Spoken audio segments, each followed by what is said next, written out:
He wouldn't stop staring at me. His big, deep, and unusually dark eyes were focused on me for the last 10 minutes. Will he take me away with him? A dreadful fear arose within my tender heart, and I started to cry. Just before stepping off, he whispered in my ears a specific name of Muruga. When we reached our station, to my surprise, my grandpa took me to a Muruga temple of the same name. I was just 5 years old then. But that face, the intensity of his face that resembled Sadguru Sri Brahma, it is still etched in my memory as if it happened yesterday. Perhaps it was the beginning of some kind of spiritual opening within me. My father had died when I was 3 years old, and my grandpa died when I was 20. Very early in my life, I was embroiled in lawsuits regarding family properties and other financial matters. I matured too soon for my age. It was during these times I met Yogi Ram Surat Kumar. He was truly an evolved being. After completing my studies, I wanted to go for my passion, construction business. But Yogi Ram suggested that I continue the family's money lending and finance business. Little did I know then that this small skill would come so handy in managing the fledgling affairs of Isha, which I became a part of in late 1992. I grew to be a big fan of yoga in my teens, and I attended Sadhguru's class simply because of my love for it. However, after Samyama in 1992, I felt I couldn't leave Sadhguru, that I had to be around him. I started to actively volunteer for his classes all over Tamil Nadu and moved to the office in Singannallur the same year. I was the oldest among the first 5 people who had moved in as full-time volunteers. We lived and quarreled like a family. Sadhguru and Vijayakka often cooked for us, mediated our fights, and took care of our smallest needs, something that even parents may fail to do at times. Those were the best times of my life.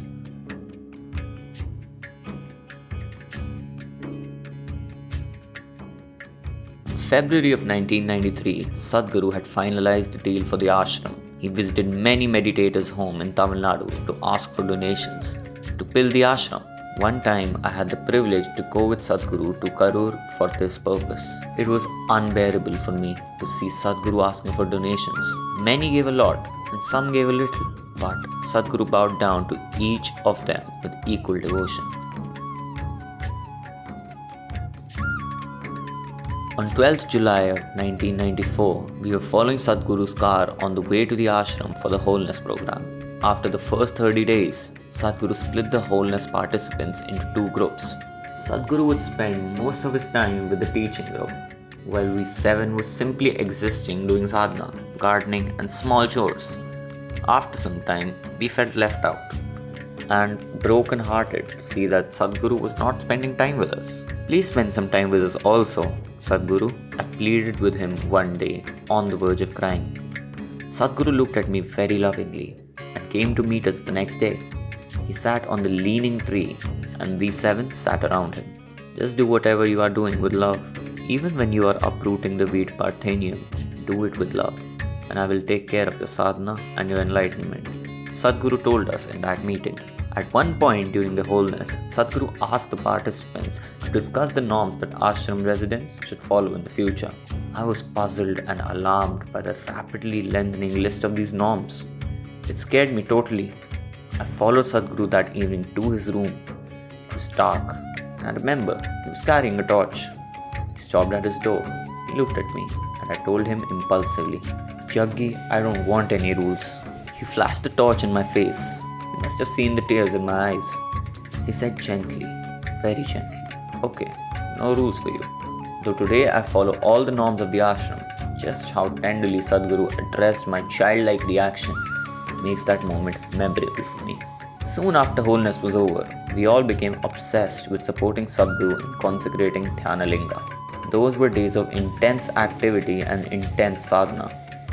I took care of the legal and financial aspects. Then, in Mahashivratri of 1996, I was initiated into Brahmacharya, the second batch of Brahmacharis.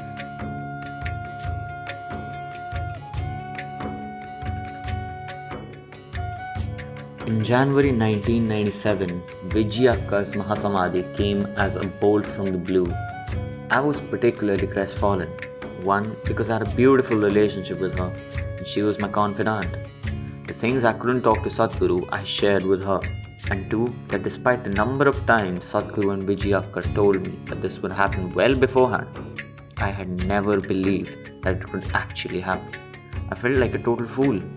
It was in August 1996 when I first heard Vijay telling Sadguru that she wished to go. Yet even then, I didn't take it seriously. A week before her Mahasamadhi, Sadguru asked me to come to Mysore for some work. Vijayakka looked different to me at the time. You look different, Vijay. What's going on? I asked her. See, even he feels I look different. She immediately turned to tell Sadguru. That's because she is going to take Mahasamadhi soon. Sadguru replied to me. Still, I didn't think it would really happen because I knew what Mahasamadhi was and doubted. How can Vijayakka reach that highest state of spiritual sadhana? So, when I heard that she was gone, I felt as if a bombshell had been dropped on me. I have no words to explain my loss, but somewhere within me, I felt envious of her too.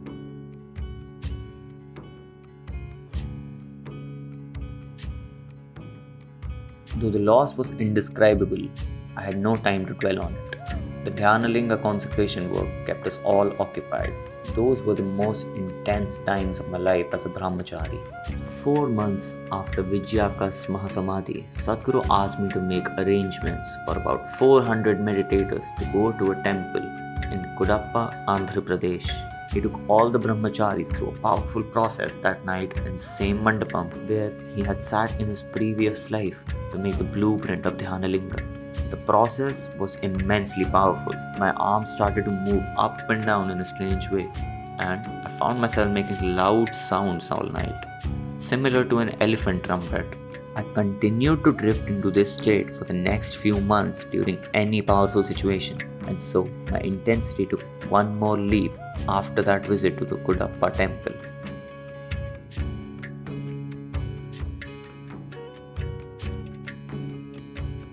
Dhyanalinga was consecrated on June 24, 1999 in its full glory. Sometime in 2000, I did my first Linga Arpanam. One day when I was plucking flowers in T block, I happened to meet Sadguru. So, what is Dhyanalinga telling you? Sadguru asked. Once again, I was confused and not knowing what to say, I blurted, nothing. Later, I realized the significance of what he had said. Prior to this, I was definitely serving in the temple with devotion. But it was a temple for me, a temple that Sadguru had consecrated. But after Sadguru asked me this, it dawned on me that Dhyanalinga is Sadguru. Sadguru is Dhyanalinga. They both started to seem the same to me. During my initial journey, my commitment was only to Sadguru. The reason why I was here, why I took a brahmacharya, was that I couldn't see myself living without Sadguru. But after my Linga Arpanam, Dhyanalinga became just as big a presence. Even to date, when I am exhausted of dealing with people outside, especially about financial matters, I come and sit in Dhyanalinga for a couple of hours and I fully settle within.